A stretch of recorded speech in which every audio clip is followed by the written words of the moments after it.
Hello students, welcome to our online classes. तो आज से स्टार्ट करते हैं अपन साइंस चैप्टर को। साइंस के लिए चैप्टर अपन सबसे पहले लेंगे 9th, जो कि है अपना force and laws of motion. इस चैप्टर में पहले टॉपिक के बारे में समझ लेते हैं अपन। जैसा हमारा टॉपिक है आज, सबसे पहला है फोर्स। एक्चुअली फोर्स का बेसिकली मतलब क्या होता है वो देखते हैं। आपने देखा है जनरली किसी भी ऑब्जेक्ट में अगर आप मोशन करवाना चाहते हैं, मोशन जानते होंगे आप, मोशन किसे कहते हैं अपन?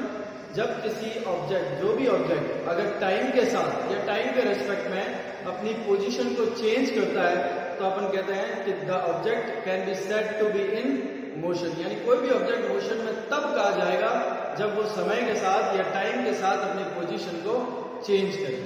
अगर वो टाइम के साथ अपनी पोजीशन को चेंज नहीं करता, जैसे आप ये समझो कि अभी अपन कैलकुलेट करते हैं या अभी अपन देखते हैं कि ऑब्जेक्ट एक जगह रखा हुआ है, आप 1 घंटे बाद वापस चेक करते हैं, आप देखते हैं ऑब्जेक्ट वापस उसी जगह रखा है। तो इस केस में ऑब्जेक्ट का मोशन हुआ नहीं हुआ। क्यों? क्योंकि टाइम के साथ ऑब्जेक्ट ने अपनी पोजीशन को चेंज नहीं किया। तो ऑब्जेक्ट जब टाइम के साथ अपनी पोजीशन को चेंज करे तो हम कहते हैं कि वो ऑब्जेक्ट किसमें है? मोशन में। क्लियर है? तो फोर्स क्या चीज है? फोर्स है जब आप किसी ऑब्जेक्ट में मोशन लाना चाहते हैं, मोशन मतलब उसकी पोजीशन को चेंज करवाना चाहते हैं, तो उसके लिए एक फिजिकल क्वांटिटी की जरूरत होती है, इसको बोलते हैं अपन फोर्स। ठीक है? बेसिकली फोर्स को अपन डिफाइन कैसे करते हैं? Pushing and pulling. Pushing and pulling of an object. किसी ऑब्जेक्ट को पुश करना या किसी ऑब्जेक्ट को पुल करना क्या कहलाता है? उस पर फोर्स लगाना कहलाता है। क्लियर है? आप किसी ऑब्जेक्ट पर फोर्स लगा रहे हैं, आप दो तरह से लगा सकते हैं, या तो आप उसको पुश कर सकते हैं या आप उसको पुल कर सकते हैं। तो इस तरह ऑब्जेक्ट जो है जो अपनी पोजीशन को चेंज करेगा। क्लियर है? अच्छा, ये चीज फिक्स है क्या कि अगर हम किसी ऑब्जेक्ट पर फोर्स अप्लाई करते हैं तो गारंटीड वो अपनी पोजीशन को चेंज करेगा? क्या ऐसा जरूरी है? नहीं। एग्जांपल लेते हैं अपन। एक वॉल है, जब आप एक दीवार को पुश करते हैं तो क्या दीवार मूव करती है? नहीं करती।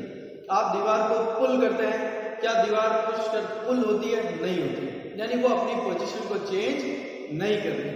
तो क्या वो अपनी पोजीशन को चेंज नहीं कर रही तो क्या हमने जो फोर्स अप्लाई किया है, क्या हमने कोई फोर्स नहीं लगाया? नहीं, ऐसा नहीं है। जब किसी ऑब्जेक्ट में उसकी पोजीशन में अगर चेंज आता है तो श्योर है वहां पे क्या लगा है? फोर्स लगा है। लेकिन अगर किसी ऑब्जेक्ट की पोजीशन में चेंज नहीं है फिर भी वहां पे क्या हो सकता है? फोर्स पॉसिबल हो सकता है ना? तो वहां पे हमें केस आइडेंटिफाई करना होता है कि अगर पुशिंग और पुलिंग किसी ऑब्जेक्ट के लिए इस तरह हो कि उसका पोजीशन में चेंज हो रहा हो तो श्योर है वहां पे क्या है? फोर्स है। क्लियर है? तो फोर्स का बेसिकली या फंडामेंटली रिक्वायरमेंट क्यों होती है?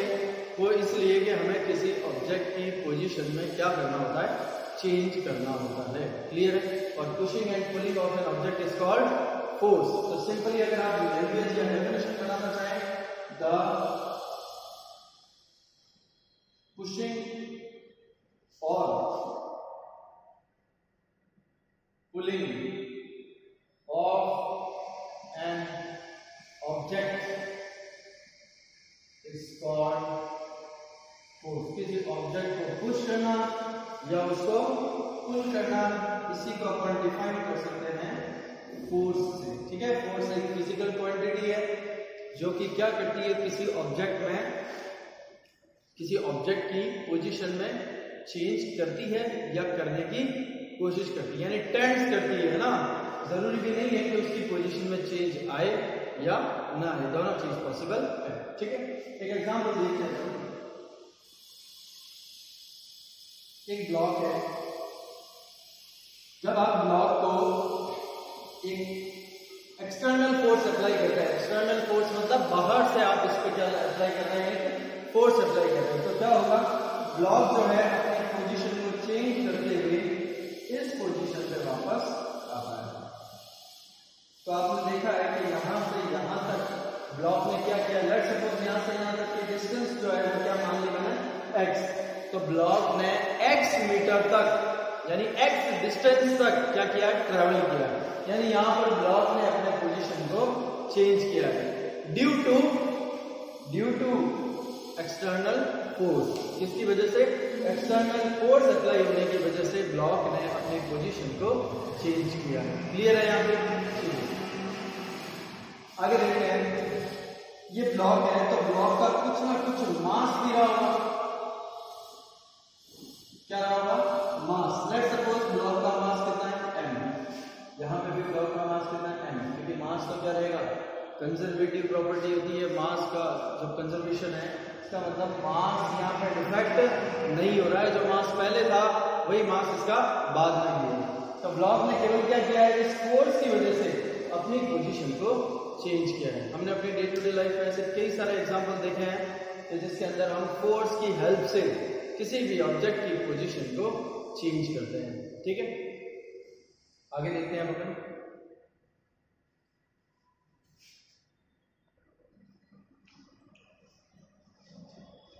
तो स्टूडेंट्स आगे बढ़ते हैं अपन चैप्टर की ओर।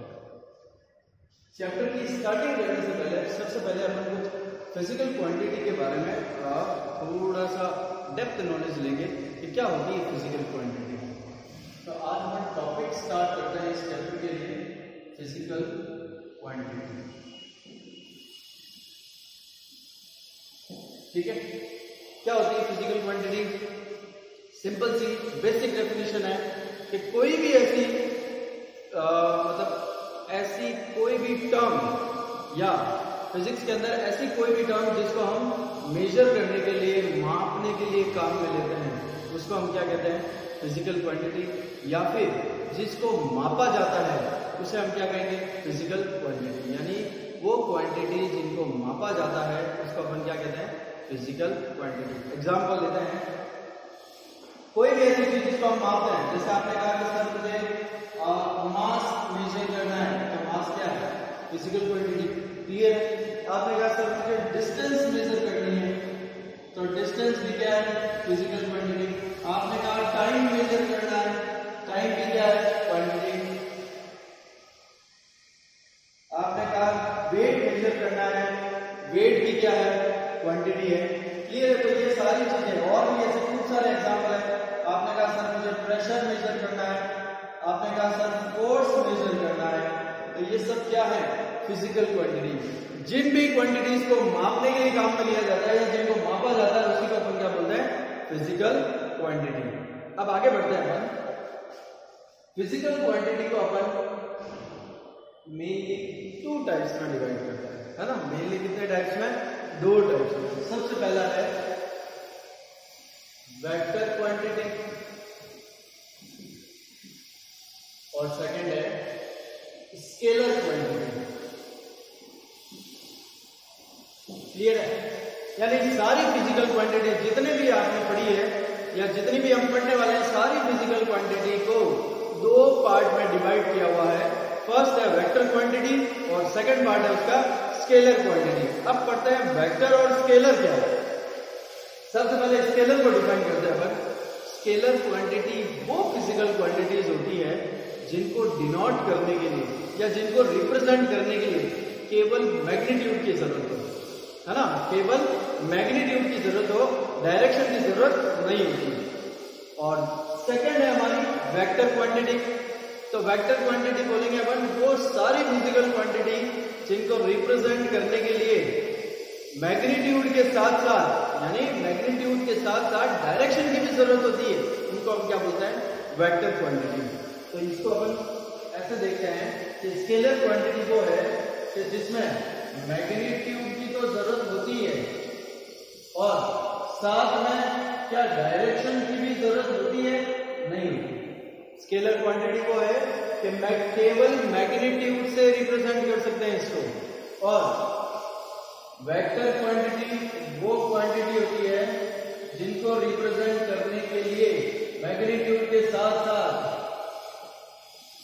डायरेक्शन की भी जरूरत होती है। एग्जाम्पल देखते हैं अपन। अगर आपसे आपका कोई मास पूछे कि भाई आपका मास कितना है, तो आप क्या आंसर देते हैं? आप आंसर देते हैं 60 किलोग्राम, 70 किलोग्राम या 65, 40, जितना भी आपका मास है आप ये चीज आंसर करते हैं। लेकिन क्या आप साथ में डायरेक्शन भी बताते हैं? डायरेक्शन जैसे क्या आप ऐसे कहते हैं कि मेरा मास है 60 किलोग्राम नॉर्थ की तरफ, मेरा मास है 70 किलोग्राम ईस्ट की तरफ? नहीं ना। तो यानी यहाँ पर मास को मेजर करने के लिए या मास को रिप्रेजेंट करने के लिए केवल मैग्नीट्यूड की जरूरत है। मैग्नीट्यूड मतलब न्यूमेरिकल वैल्यू। ये जो मैं बोल रहा हूँ ना 70 किलोग्राम, 40 किलोग्राम, 55 किलोग्राम, इन न्यूमेरिकल वैल्यू को ही अपन क्या बोलते हैं? मैग्नीट्यूड। तो यहां मास को रिप्रेजेंट करने के लिए केवल मैग्नीट्यूड की जरूरत है, डायरेक्शन की जरूरत नहीं है। केवल अपन ऐसे कहते हैं अगले वाले को कि भाई मेरा मास है वो 60 किलोग्राम है, तो उससे सारी बात समझ में आ जाती है, डायरेक्शन की रिक्वायरमेंट नहीं होती है। तो ऐसी क्वांटिटी को अपन बोलते हैं स्केलर क्वांटिटी। यानी मैंने अभी जो एग्जांपल लिया है, क्या लिया है? मास। तो मास एक क्या है? Scalar quantity. इसका मतलब मास को रिप्रेजेंट करने के लिए केवल मैग्नीट्यूड की जरूरत होती है, डायरेक्शन की जरूरत नहीं होती। क्लियर है? अब एक एग्जांपल लेते हैं अपन वेक्टर का। आपसे कोई पूछे कि भाई मुझे जैसलमेर जाना है, लेट सपोज आपसे कोई जैसलमेर के लिए पूछे मुझे जैसलमेर जाना है, तो क्या आप उसका ऐसे आंसर देते हैं कि हाँ ठीक है जैसलमेर 300 किलोमीटर चले जाओ, आप जैसलमेर पहुंच जाओगे? क्या 300 किलोमीटर जाने पे वो जैसलमेर पहुंच जाएगा? नहीं पहुंचेगा, क्योंकि यहाँ किस चीज की रिक्वायरमेंट है? यहाँ डायरेक्शन की कमी है। जब तक आप उसको रास्ता नहीं बताएंगे वहां जाने का, जब तक आप उसको रूट की डायरेक्शन नहीं बताएंगे, तब तक वो एग्जैक्टली जैसलमेर नहीं पहुंच पाएगा। हाँ ये जरूर है वो उस पॉइंट से 300 किलोमीटर कहीं पे भी पहुंच सकता है, लेकिन क्या ये श्योरिटी है वो जैसलमेर होगा? नहीं होगा। क्लियर है? तो इसका मतलब यहाँ पे हमने मैग्नीट्यूड तो बता दिया, न्यूमेरिकल वैल्यू तो बता दी कि हाँ भाई आपको 300 किलोमीटर जाना है, लेकिन किस रूट पे जाना है, किस डायरेक्शन पे जाना है, ये बताना भी कंपलसरी है यहाँ पर। क्लियर है? तो इस क्वांटिटी में अपन कहेंगे कि यहाँ पे हमें मैग्नीट्यूड के साथ साथ डायरेक्शन की भी रिक्वायरमेंट है। तो ऐसी फिजिकल क्वांटिटी को अपन क्या बोलते हैं? Vector quantity. समझ में आया? तो यानी वो फिजिकल क्वांटिटी जिसको रिप्रेजेंट करने के लिए मैग्नीट्यूड के साथ साथ डायरेक्शन की भी रिक्वायरमेंट होती है, उनको अपन क्या बोलते हैं? Vector quantity. जैसे एग्जांपल अभी अपन ने कहा डिस्प्लेसमेंट, जो मैंने एग्जांपल बताया है अभी आपको कि आपको यहां से जैसलमेर जाना है, लेकिन डायरेक्शन के साथ बताना होगा, तभी आप वहां पहुंच पाएंगे, है ना? क्लियर है यहाँ पे? तो आज यहीं तक रखते हैं अपन। जनरली अपन ने थोड़ा सा फोर्स और हल्का सा फिजिकल क्वांटिटी के बारे में डेफिनेशन देखा इनका, और फिजिकल क्वांटिटी कितने टाइप्स की होती है, फिजिकल क्वांटिटी किनको कहते हैं, सिंपल डेफिनेशन, जिनको मापते हैं वो सारी क्या है? फिजिकल क्वांटिटी, जिनको मेजर करते हैं वो सब क्या है? Physical quantity. फिर सारी फिजिकल क्वांटिटी को दो कैटेगरी में डिवाइड किया है, स्केलर और वेक्टर। स्केलर वो है जिनको रिप्रेजेंट करने के लिए केवल मैग्नीट्यूड की जरूरत है, डायरेक्शन की रिक्वायरमेंट नहीं होती, और वेक्टर जिनको रिप्रेजेंट करने के लिए मैग्नीट्यूड के साथ साथ डायरेक्शन की भी जरूरत होती है। तो कल अपन उनकी डेफिनेशन भी, वर्ड टू वर्ड डेफिनेशन भी देखेंगे, और उम्मीद है आप लोग सब स्वस्थ रहेंगे, घर पे ज्यादा बाहर ना निकलें, क्योंकि आज का दौर अब ठीक नहीं है। प्रशासन की जो भी गाइडलाइंस आती है आप प्लीज उनको फॉलो करें, बिना मास्क बाहर ना निकलें, time to time hand sanitise करें आप। क्लियर है? स्वस्थ रहें, मस्त रहें। Thank you.